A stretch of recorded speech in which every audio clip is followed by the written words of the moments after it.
나라 이루소서.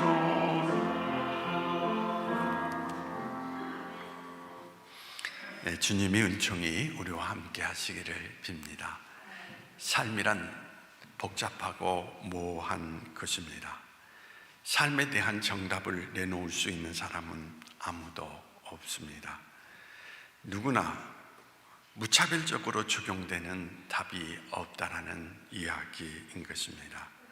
사람의 모습이 다양하듯이 삶의 상황 또한 저마다 다르기 때문인 것입니다. 그렇다 해도 중요한 것은 방향성이라고 생각합니다.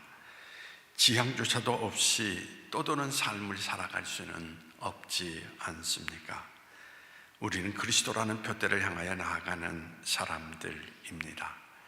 가끔은 그 길 속에서 벗어날 때도 있고 실패할 때도 있지만 몸을 추스르는 모습 속에서 우리는 그 방향으로 나아가야 하는 것입니다. 생명과 평화는 그리스도를 향해 나아가는 이들이 언제나 주목해야 될 이정표라는 것을 잊지 않는 여러분이 되기를 소망해 봅니다.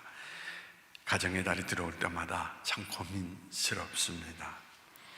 분명히 하나님께서 우리에게 가정을 만들어 주셨는데, 그리고 그 가정을 통하여서 행복하고 작은 천국을 이루라고 말씀하셨는데 우리는 과연 그런가? 라는 것입니다.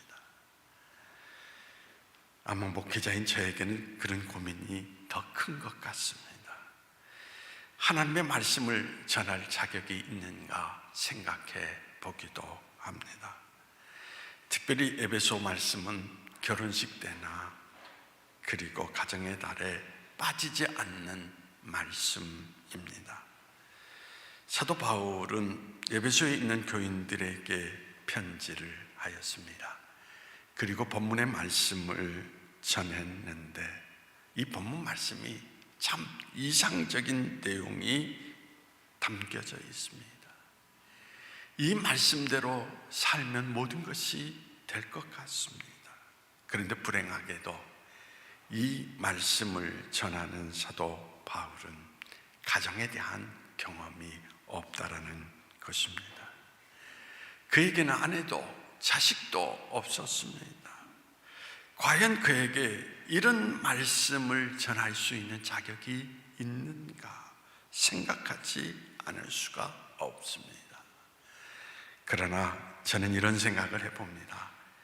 경험해보지 않았기 때문에 가장 이상적인 것을 생각할 수 있다는 것입니다. 자신이 살아보지 않았기 때문에 가장 아름다운 것을 꿈꿀 수 있다는 말입니다. 이 세상에는 완전한 것이 없습니다. 단지 완전한 것을 향하여서 나아가는 존재가 있을 뿐이라는 이야기인 것입니다. 우리가 하나님의 사람이라는 사실은 완전하기 때문이 아니라 말씀대로 살아가고자 하는 의지 때문이라는 것입니다. 오늘 저는 여러분과 하나님이 주신 가정에 대한 기본적인 말씀을 전해드리고자 하는 것입니다. 첫 번째로 부모들을 향하여서 주신 말씀입니다. 먼저 부모를 향하여 주시는 하나님 말씀을 주목해야 합니다. 오늘 본문에서는 그 순서가 거꾸로 가고 있습니다. 에베소 6장 4절 말씀입니다. 또 아비들아 너희 자녀를 노엽게 하지 말고 오직 주의 교훈과 훈계로 양육하라. 이 부분 많은 부모님들이 어려움을 느낄 것입니다. 분명히 야단칠 일이 있고 교훈과 훈계로 가르칠 필요가 있다라고 생각하실 것입니다. 그런데 중요한 것은 부모가 훈계를 할 때 웃으면서 그 훈계를 받아들이는 자녀들이 없다는 것입니다. 마치 야단을 맞는 듯한 모습 가운데에서 자녀들이 노엽게 생각한다라는 것입니다. 저는 부모의 역할이 뭔가 많은 생각을 해봤습니다. 저는 부모의 역할이란 참 이상적인 거지만 아버지와 어머니가 있음으로 말미암아 자식의 자리를 잘 잡아주는 것이다, 그렇게 생각합니다. 부모 때문에 신앙적으로 그 자녀가 잘 자랄 수 있도록 말입니다. 그런데 오늘 부모된 여러분은 과연 자녀의 자리를 잡아주는 역할을 하고 있는지, 아니면 자녀를 불안하게 하는지를 생각해 봐야 되지 않는가. 성경은 아주 분명하게 우리에게 말씀합니다. 오직 주의 교훈과 훈계로 라는 말입니다. 아들에게 공부를 잘할 것을 강조했던 한 부모가 있었습니다. 3년 전에 사별을 하고 홀로 된 그 어머니는 자식의 공부에 자기 생애의 전체적인 의미를 담고 있었습니다.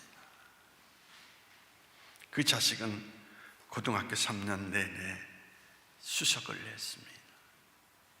그리고 마침내 수석으로 그가 고등학교를 졸업하게 되었습니다. 졸업식 날 그가 모든 사람들을 대표해서 이제 연설을 하기로 되어 있었습니다. 그런데 그날 새벽 아들의 여자친구 문제 때문에 다툼을 일으키다가 아들이 야구방망이를 들어서 어머니를 때려 죽고 말았습니다. 야구방망이에 맞아 죽은 그 어머니는 죽어가면서 무엇을 생각했을까? 그런 생각이 듭니다. 이것은 미국에서 실제 있었던 일인데, 아들은 머리가 비상하기 때문에 유능한 변호사를 고용해서 자기가 무죄라고 그가 주장하고 있었던 것입니다.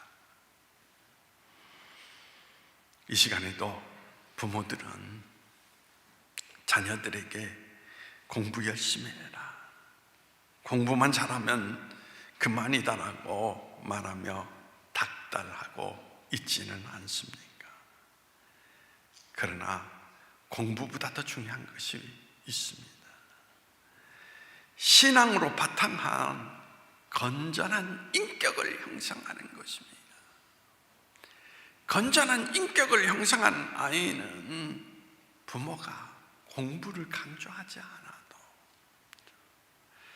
그가 해야 할 일이 무엇인가를 분별하면서 자기 길을 걸어가는 모습을 찾아볼 수가 있습니다. 무엇이 먼저인지 망각한 부모 때문에 청소년들이 잘못되어 가고 있고, 그들의 잘못의 결국은 부모 자신들이 수학을 하게 된다라는 사실을 아는 사람이 이 세상에 과연 얼마나 있을까, 그런 생각을 해봅니다. 분명히 자녀에게 교훈과 양육이 필요합니다. 문제는 그것이 우리 방식이라는 것입니다.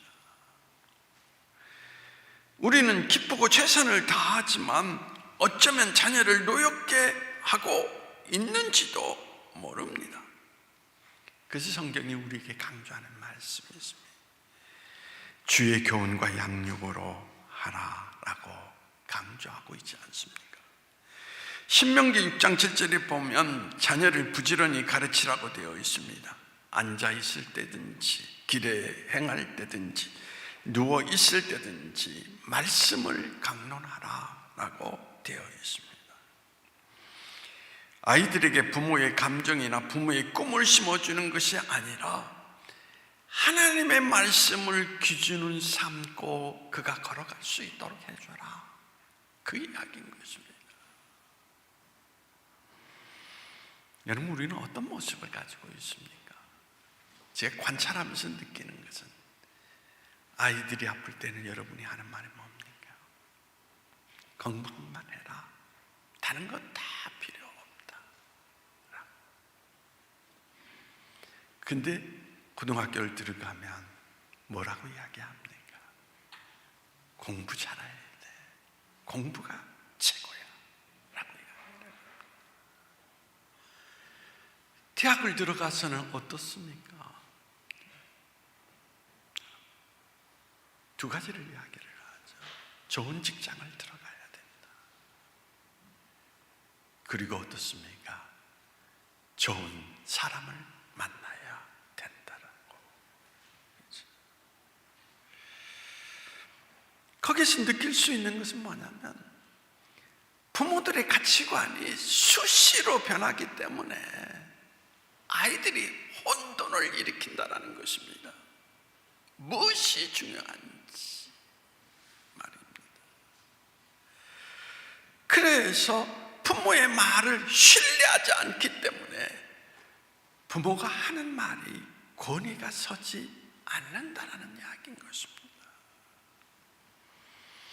행복한 가정을 위해서 여러분의 잣대로 바라보지 마시고 하나님의 말씀을 기준 삼아 바라보십시오. 그렇게 못마땅하게 생각하던 자녀의 모습이 나에게 미치지 못하고 있는 그 사실이 나의 감정 때문인지 아니면 주의 훈계를 벗어난 것이기 때문인지 한번 살펴보면 좋겠습니다. 저는 이 기준에 져서 자녀를 본다면 더 행복한 가정이 될 수 있지 않겠는가 생각을 합니다. 둘째로 자녀들을 향하여서 오늘 성경은 이야기를 하고 있습니다. 오늘 본문에 보면 자녀에게 권면하는 태도는 딱 한 가지입니다.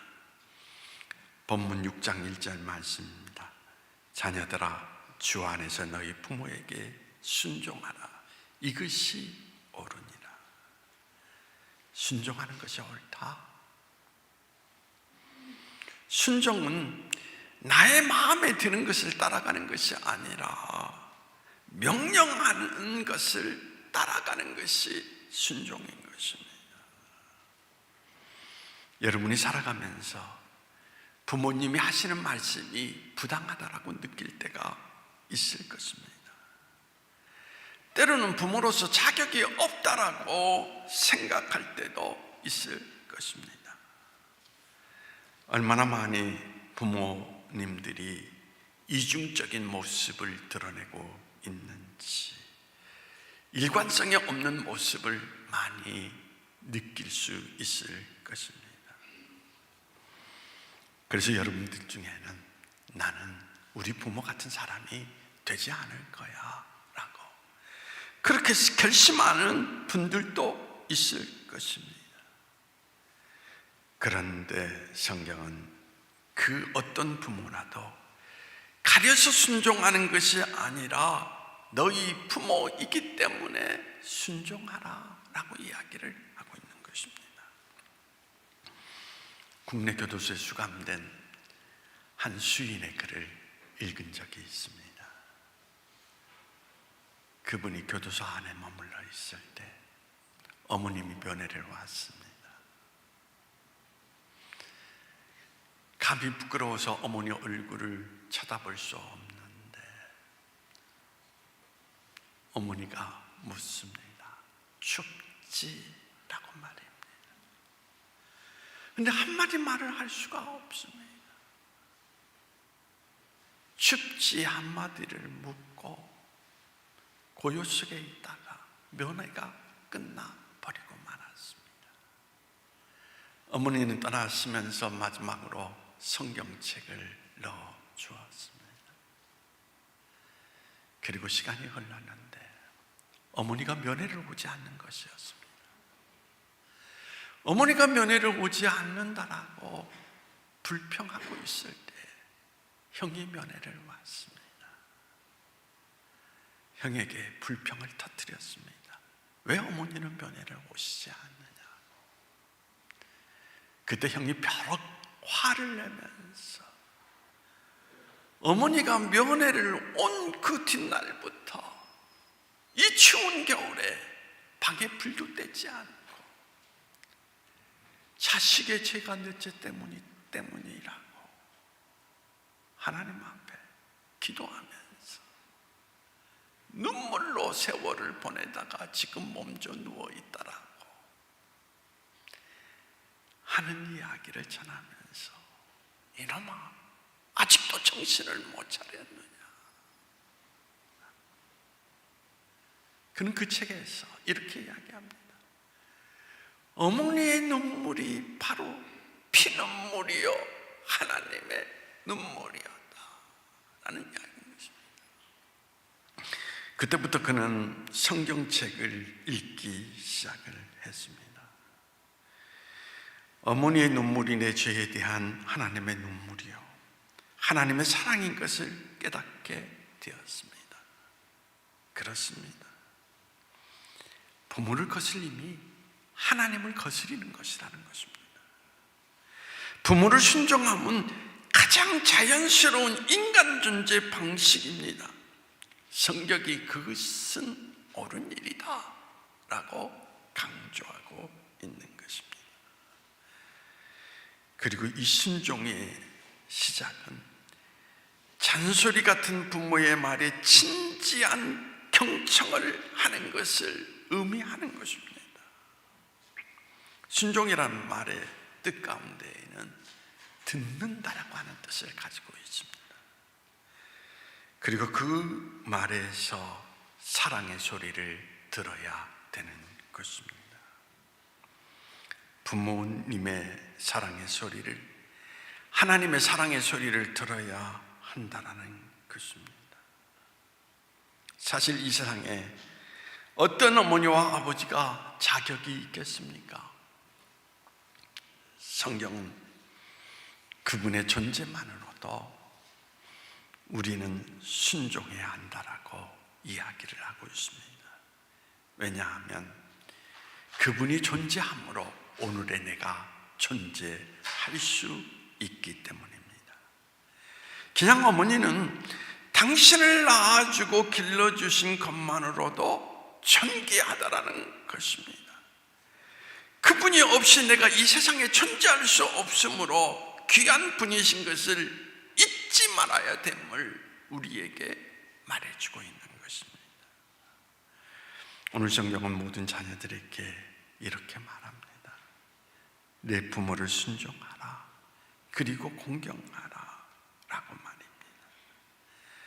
순종은 말씀을 따르는 것이라면, 공경이라고 하는 것은 부모님의 마음을 헤아려 드리는 것이다 라고 이야기를 할 수 있습니다. 박은수라는 분이 쓴 어머니의 시 함께 나누고 싶어서 읽어드립니다. 어머니는 좋은 옷이 필요치 않으신 줄 알았습니다. 예쁜 그릇도 갖고 싶지 않으시고 맛있는 음식에도 마음이 없으신 줄 알았습니다. 빛깔 고운 립스틱이나 꽃무늬 화려한 양산품, 눈여겨보시지도 않은 줄 알았습니다. 그런데 시집와서 40고개에 다다르며 이제서 깨달았습니다. 어머니도 여자이셨음을. 어머니의 가슴에도 무지개가 있고 파랑새가 있고 사파이어 같은 꿈이 있음을 이제서 알아봅니다. 어머니, 언제나 귀한 이름입니다. 언제나 우리 마음속에 별처럼 살아있는 아름다운 여러분, 우리는 인생을 살아가면서 삶의 길에서 너무 고달플 때 가장 생각나는 사람이 누구입니까? 자식입니까? 아내입니까? 아닙니다. 어머니입니다. 저는 지금도 가끔 어머니를 생각합니다. 혈액암으로 말기의 시간을 보내면서도 자식을 생각하면서 손수밥을 지어서 먹이셨던 그 어머니.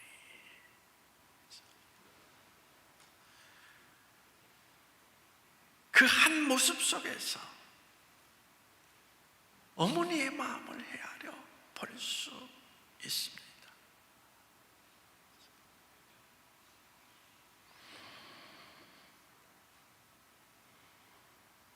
사랑하는 여러분, 부모님의 마음을 헤아려 살아갈 수 있는 우리가 될 수 있다면 얼마나 행복할까라고 생각합니다.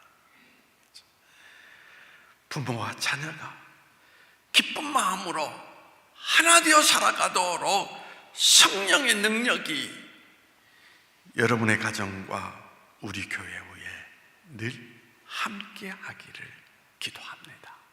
기도하시겠습니다.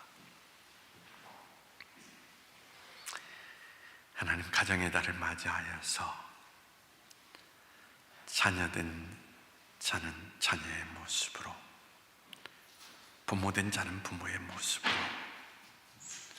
우리 자신들의 모습을 되돌아봅니다. 오늘 말씀을 통하여서 우리가 마땅히 걸어가야 될 길이 무엇인가 생각하게 하시어서 하나님이 원하시는 뜻 가정 안에서 이루게 하시고, 그 가정을 통하여서 하나님의 살아계심을 증명할 수 있는 모든 가정들이 될 수 있도록 주님께서 우리를 인도하여 주시기를 원하오며 나세는 예수님의 이름으로 기도하옵나이다. 아멘.